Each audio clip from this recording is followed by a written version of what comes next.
ഗ്യാസിൻ്റെ സബ്സിഡിയുടെ കാര്യം ആലോചിച്ച് നോക്ക്. ഗ്യാസിൻ്റെ സബ്സിഡി നിങ്ങൾക്ക് DBT തരും, ഡയറക്റ്റ് ബെനിഫിഷ്യറി ട്രാൻസ്ഫർ ആയിട്ട് കാശായിട്ട് തരും എന്ന് പറഞ്ഞു. ഇന്ത്യയിൽ ആരെങ്കിലും ചോദിക്കുന്നുണ്ടോ എന്നിത്? ഇന്ത്യയിൽ ആരെങ്കിലും ചോദിക്കുന്നുണ്ടോ? ഏത് മാധ്യമങ്ങളാണ്? എന്തൊരു കൊള്ളയാണ് നടത്തുന്നത്, എന്തൊരു കൊള്ളയാണ് നടത്തുന്നത്. ഒന്നും കൊടുക്കുന്നില്ല, ആളുകൾക്ക് കൊടുക്കുന്നതേ ഇല്ല. എന്നിട്ട് വായിൽ കൊള്ളാത്ത എന്തൊക്കെയോ പേരുകളിട്ട് എന്തൊക്കെയോ സ്കീമുകൾ നടപ്പിലാക്കുന്നു എന്ന് പറയുകയാണ്. മനുഷ്യർക്ക് കുറഞ്ഞ വിലയ്ക്ക് പാചകവാതകം കിട്ടിക്കൊണ്ടിരുന്ന ആ സാധനത്തെ സമ്പൂർണ്ണമായിട്ടും അത് സബ്സിഡിയിൽ നിന്ന് മാറ്റിയിട്ട് അതിൻ്റെ പണം കൊടുത്തോളാം എന്ന് പറഞ്ഞ് പറ്റിച്ചിട്ട് അതിനെക്കുറിച്ച് ചർച്ച ചെയ്യുന്നില്ല. രണ്ട്, ഇത് കേരളത്തിൽ പോലും ഇപ്പോൾ ഞാൻ വടക്കേ ഇന്ത്യയിൽ മാത്രമല്ല കേരളത്തിൽ ഇതുണ്ടാക്കുന്ന ഡിസാസ്ട്രസ് ആയിട്ടുള്ള സിറ്റുവേഷൻ, പാചകവാതകം ലഭ്യമല്ല, വേണ്ടത്ര ലഭ്യമല്ല, കൊമേഴ്ഷ്യൽ സിലിണ്ടറുകൾ ബുക്ക് ചെയ്യേണ്ടതില്ല എന്ന് പറയുന്ന സ്ഥിതി. മലയാളികൾ ഭയങ്കര മൊബിലിറ്റി ഉള്ളവരാണ്. അവർക്ക് ഹോട്ടലിൽ അടച്ചു പോയി കഴിഞ്ഞാൽ നമ്മളെങ്ങനെ ജീവിക്കുക?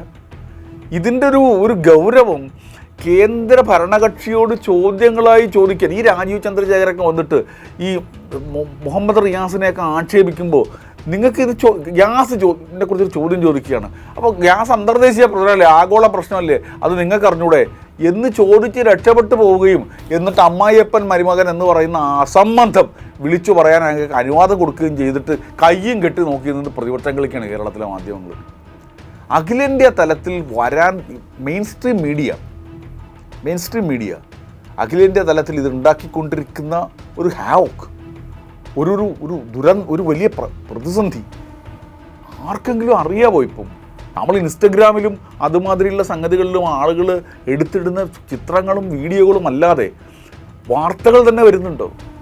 എന്ത് ധർമ്മമാണ് ഈ വാർത്തകൾ ചെയ്യുന്നത്? ഇന്ത്യ സർക്കാരിൻ്റെ ഈ സാമ്രാജ്യത്വ ദാസപരമായിട്ടുള്ള രാഷ്ട്രീയം, ആ രാഷ്ട്രീയത്തിൻ്റെ അടിസ്ഥാനത്തിലുള്ള കെടുകാര്യസ്ഥത, മുൻകരുതലെടുക്കാൻ അതൊന്നും എന്തുകൊണ്ടത് വരാത്തത്?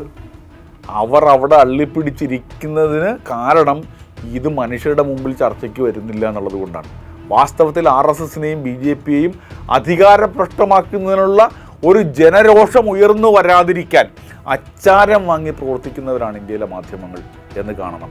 അതിൻ്റെ വേറൊരു പതിപ്പാണ്, ചെറിയ പതിപ്പല്ല കേരളത്തിൽ. അതുകൊണ്ടാണ് രാജീവ് ചന്ദ്രശേഖരനൊക്കെ പോയിട്ട് രണ്ടാമതൊരു ചോദ്യം ഗ്യാസിനെ കുറിച്ച് ചോദിക്കാൻ പ്രാപ്തിയില്ലാത്തത്ര ഷാലോ സ്റ്റഫാണ് മലയാളത്തിലെ മാധ്യമങ്ങളുടെ പട എന്ന് പറയുന്നത്. അതാണ് സുരേഷ് ഗോപി വന്നാലും ചോദിക്കും, അയാൾ പെട്രോളിയം മന്ത്രിയാണെന്ന്, പെട്രോളിയം പ്രകൃതിവാതക സഹമന്ത്രി, അദ്ദേഹം അങ്ങനല്ലേ? ഇതാണ് അവസ്ഥ.